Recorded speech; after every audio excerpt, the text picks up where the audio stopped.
काल सकाळी भिजत घातलेलं, काल संध्याकाळी बांधून ठेवलेलं आणि आज सकाळी किती छान असं मोड आले बघा. तर इथं एका पाण्यानं धुवून घेतले, त्यात थोडंसं पाणी घातलं. एक बटाटा मी कधी अर्धा चिरून धुवून घेतलेला आहे. त्यानंतर थोडीशी हळद, थोडंसं मीठ. आता झाकण लावे आणि 3 शिट्या करून घेऊया. इथे पातेलं ठेवलेलं आहे, त्यामध्ये तेल घालूया. जिरा टाकायचा, तेल टाकल्या. बारीक चिरलेला कांदा भाजत आला. आता टोमॅटो पण घातला. चांगला आता तांबूस कलर येईपर्यंत आपण तेलामध्ये भाजून घ्यायचं. हिंग, 1 चमचा जिऱ्याची पावडर, 1 चमचा धण्याची पावडर, 1 चमचा ही काश्मीरी लाल मिरची आहे. त्यानंतर इथं घरगुती चटणी आहे आमची, ती पण टाकल्या. कोल्हापूरची घरगुती चटणी 3 चमचे टाकलेले. त्यानंतर मीठ टाकायचं. मीठ आपण मटकी शिजवताना पण टाकलेलं आहे. हे गरम मसाला टाका. गरम मसाला एक पाकिट टाकायचं 5 रुपयाचं याचे, ते म्हणजे 1 चमचा पोह्याचा असतो त्यामध्ये. तर हे सगळं तेलामध्ये परतवायचं.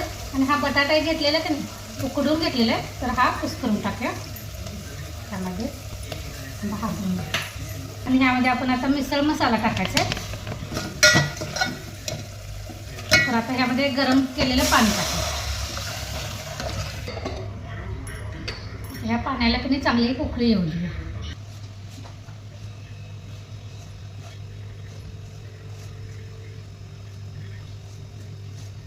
छानपैकी आपल्या पाण्याला उकळी आलेली आहे. आता ही तुम्ही जवळी मोड आलेली मटकी घाला यामध्ये.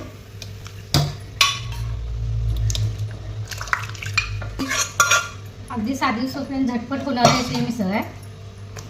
म्हणजे ते डबल तिबल करायचा का व्याप नाही, ह्याला एकत्रच होते. तर आता परत एकदा एक छानशी उकळी येऊ दे मोडासहित. कधी मोड आलेली मटकी टाकून 5 मिनिट हे कधी उकळी येऊ दिलेली आहे.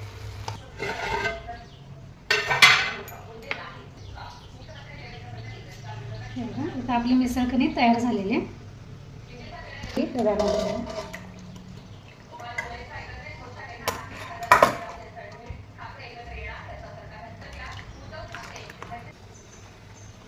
एका डब्यात कांदा, थोडीशी कोथिंबीर आणि फरसाण एकत्रच करतो. त्याच्यावरच लिंबू ठेवते.